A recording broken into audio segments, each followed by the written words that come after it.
You got a what show ratio this week? Yeah, this week and last week we're 100%. I want everyone to be very clear here. That's not normal.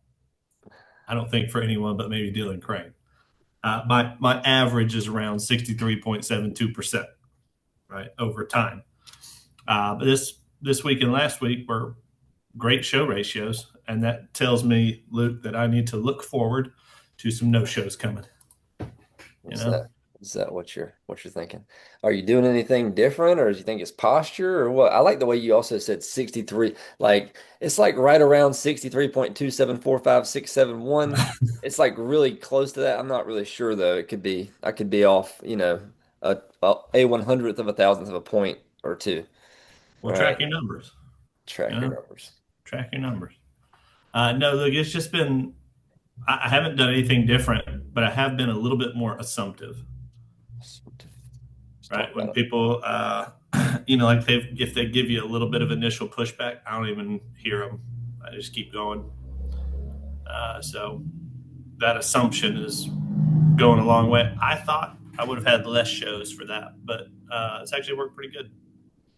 Gotcha. You wanna go from, if you don't mind, role play with Tyler, go from verifying their mortgage data all the way through booking the appointment with the tie down and everything, so we can get some recording on that if you don't mind. Yeah, so we're starting at kind of the end of the CQF. Yeah. Okay. So Tyler, your mortgage here is about 200,000, correct? Yeah, that's right. Okay. All right, just a little bit less there. And you're how much are you guys paying on that a month? Like 1800. Okay, that sounds like a 30 year, maybe a 25. Is that a 30 year? Yeah, 30. Okay, that's what I figured. Okay, Tyler. So, who's going to be your beneficiary? If you died today, who would be responsible for the home? It'd be my wife, Megan. Your wife, Megan. Okay, y'all been married a while, or is she? Did you guys just get married? No, we've been married about 5 years and been together since high school. Okay, So very naturally, we good. got So good y'all are rapport. used to making decisions together by now, right? Yeah, for sure. I gotcha. Okay. The next step here is to find a time for you, me, and Megan to jump on the phone together to go over what options are available to you guys. And we'll pause right here. I actually don't dig into the why that much when I'm booking the appointment. I can't tell you why. I'm just assumptive that they want this, and they're kind of assuming that they have to talk to me anyways. So um, I encourage you to dig into the why, but I don't want to book an appointment. So Tyler, what time are you and Megan typically home together and done doing all your chores on a Monday or Tuesday? I'd say about 5:30. About 5:30. Okay. Well, I can't do 5:30, and I'm assuming you guys want a second or two to set your things down. If I call you at 7:15 p.m., will that give you enough time to get some food in your belly, get comfortable, and be ready to have a conversation about Megan's future if something happens to you? Yeah, that should be all right. Okay. So here's what I'm going to do. I'm going to put you down in my calendar, Tyler, and I'm going to have my office send out a text message to you. Okay. I need you to reply yes to that first text message. That's going to book that time in my calendar so no one else can have it.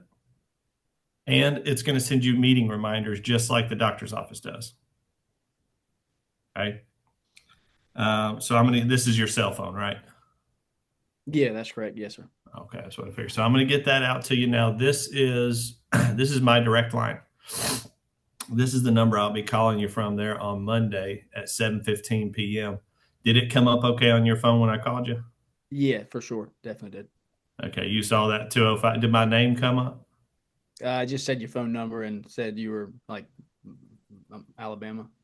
Okay, I got you. Yeah. So, what's really helpful, Tyler, is if you just program me in your phone, you can put me as Michael Schultz or Mortgage Protection Mike, whatever you want. Okay, whatever you like the best. That'll just help you recognize when I call you. That way, you know who's calling. It's not just a stranger. Okay. Yes, sir. I'll definitely do that. All right, Tyler. Well, I'm gonna start working on this for you and Megan, and we'll talk to you Monday evening at 7:15 p.m. Okay. Have a great weekend. Sounds good. Appreciate it. All right. Bye. All right, bye. What did you notice, Tyler? Super simple. Super simple. Super simple.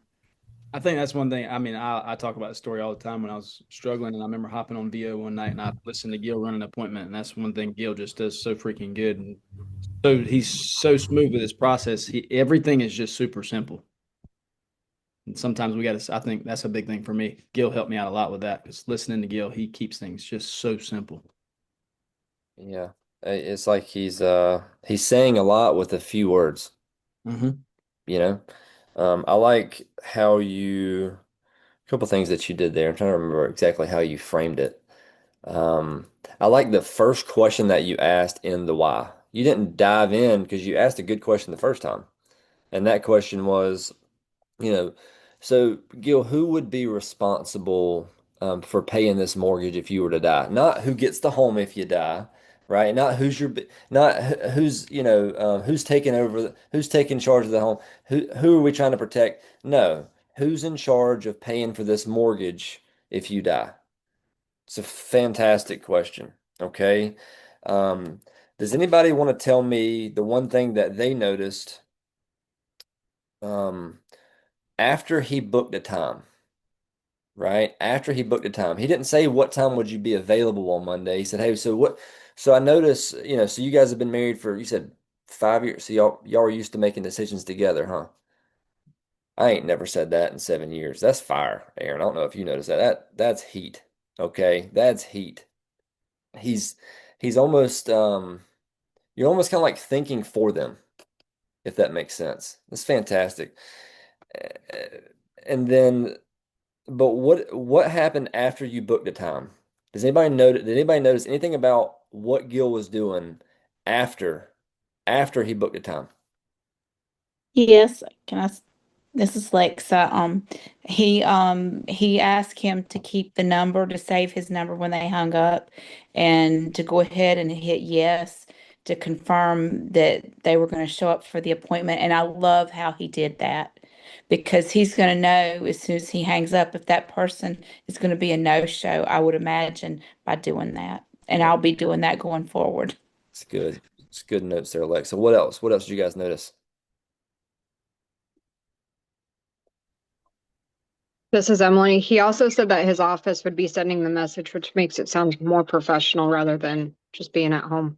Yep, pro tip. I like that, Emily. Who else? Hey, Luke, I'll throw out there. If they ask for a time, no matter what, that time's not available. You Hmm. already have another call at that time, and then suggest something close to that. Yeah. I never give them what they want. I didn't even that's not even what I was thinking, Preston. That's a gym. There's so many gyms. There's so many gyms here. There's only one Jim Russman, but there's so many like so much gold. So much gold. Who else? Who else noticed something?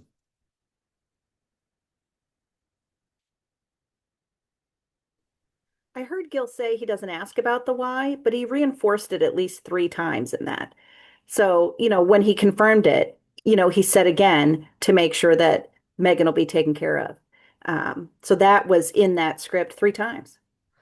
Yeah, he said, Gil, you said, good ear there, Darcy. He said, yeah. So would you feel like 7:15 would give you guys, enough time to get some food in your belly, get situated, get comfortable, and kind of be ready to have a conversation about Megan's future if you were to die? In my life, I've never said that. That's so good. That's just absolutely fantastic. How do they not show up at that point? It's not really a mystery. Not what I noticed either, though. What else? Who else? Because I mean, y'all noticed a lot more than I did. Go ahead, Oh, You Levi. had now, go ahead. Levi. yeah, you had them program his number in their phone, so Hmm. he's not just a stranger. Yep, had him do that. Who else? It shows scarcity too when he says, "Hey, make sure that you reply back so we can get you locked in there, so nobody else takes that Uh-huh. spot." Almost like there's another entity over here, his staff, that's also filling his counters. Like, yeah, they don't confirm. and he didn't have to say that. Like some people, me, myself, I would have said, yeah, like if you don't, it's almost like if you don't, I'm gonna. And it's like, he didn't even have to say that, but they still heard that, right? He's like, yeah, I mean, they're booking appointments in my calendar left and right. If you just confirm that, that way nobody else can book that spot. And what I used to say, Tyler, was, yeah, if you don't text back yes, that spot might get taken. Which one sounds better? I think Gill's way sounds better. Also, not what I noticed though. And I'm talking when I talk about what I noticed, it was like y'all are in the deep. Mine's like incredibly simple, and it was just something that Gill changed. It was not a word that he said. It was just what?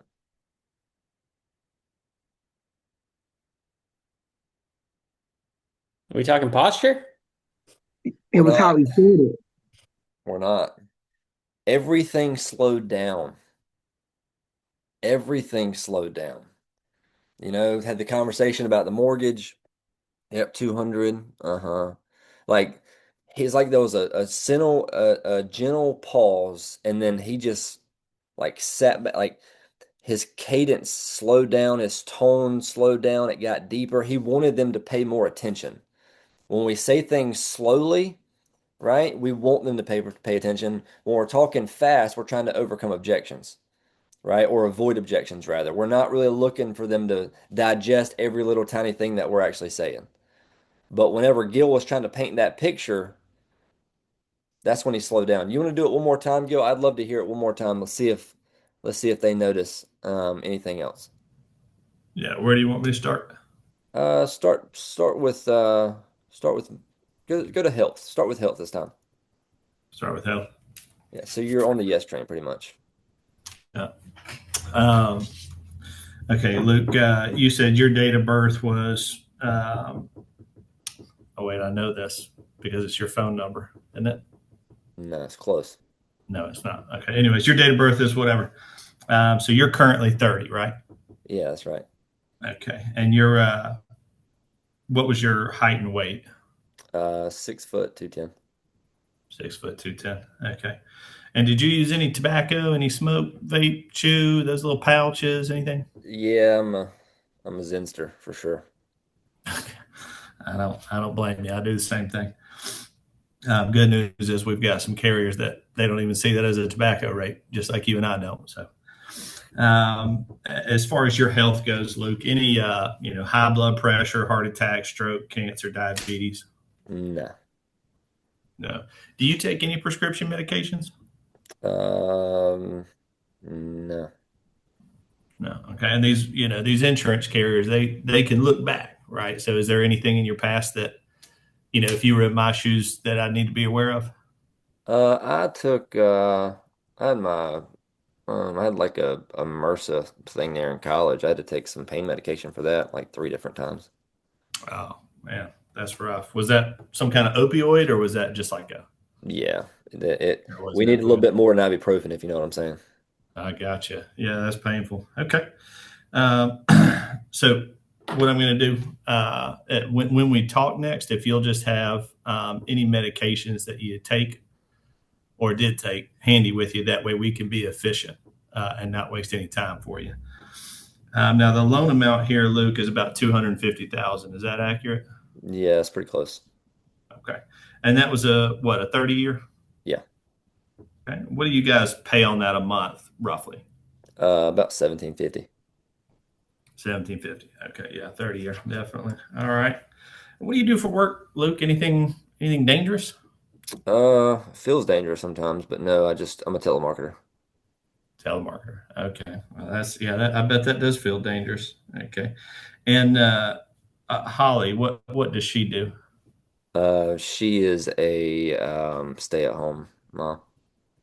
Okay. Yeah. It costs 100 grand these days to pay someone to do that. So Yeah. I certainly understand how you guys are getting things done over there. So you're able to make enough money where she can stay home. That's great, man. Yeah, I make a lot of calls, man.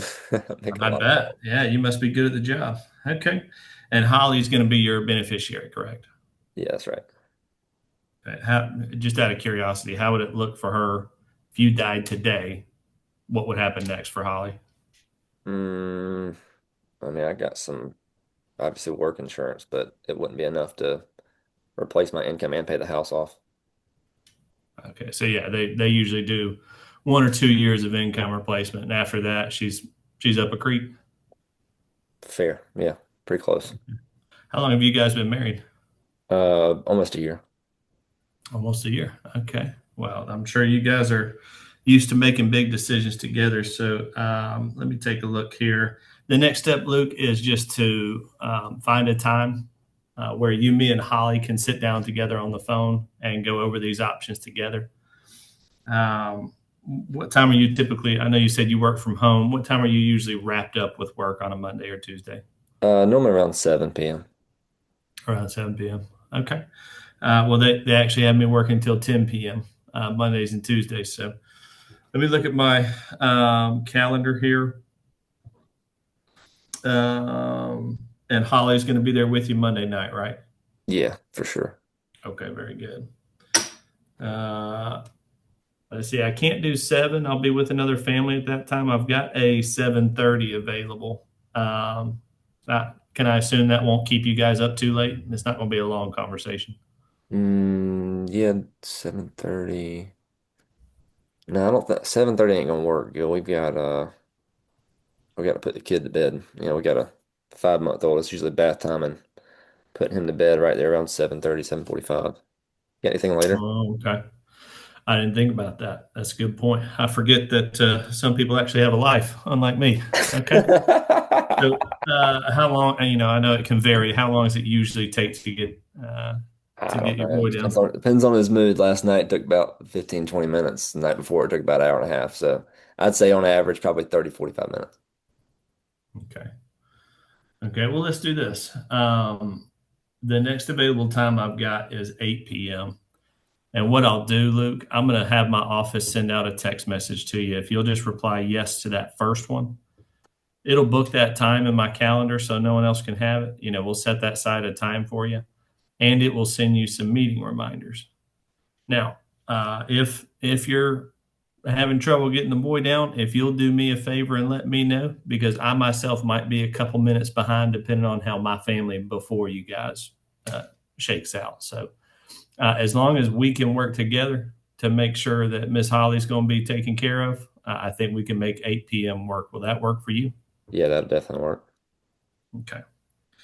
All right. So I'm going to get that text message out to you from my office. If you'll just be sure to confirm yes.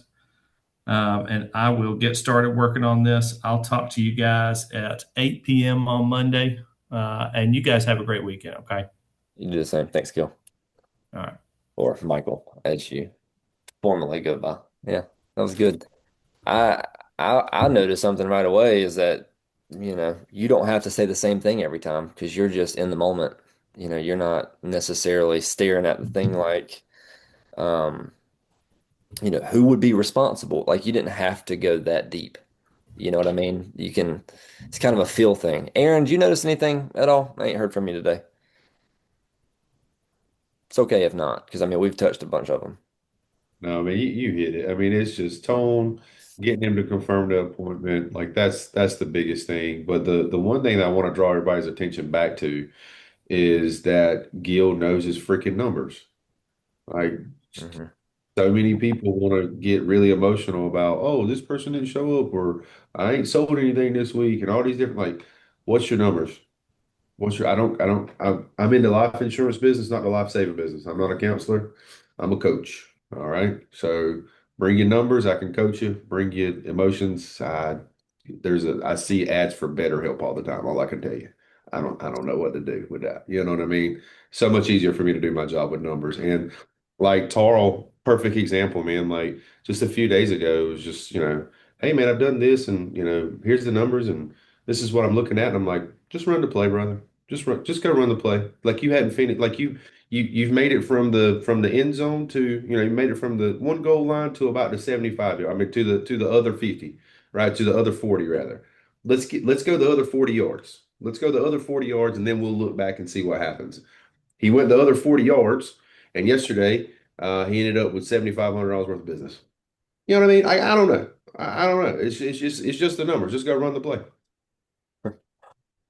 Believe it or not, it is incredibly difficult, not impossible. Anything's possible if you just believe, but yeah, damn near impossible to have 10 sits with 8 appointments. I'm just throwing that out there.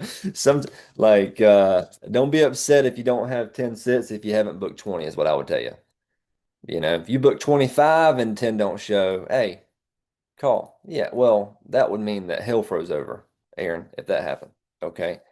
If those were Gino's numbers. But I have seen Gino write 10K in a week with like 17 or 18 different no-shows. So sometimes the numbers are just the numbers. Best time to coach is after 10 sits, never before. Okay? Never before. So you guys go crush it today, set a target, nail it, knock it down. We'll see you tomorrow. Peace.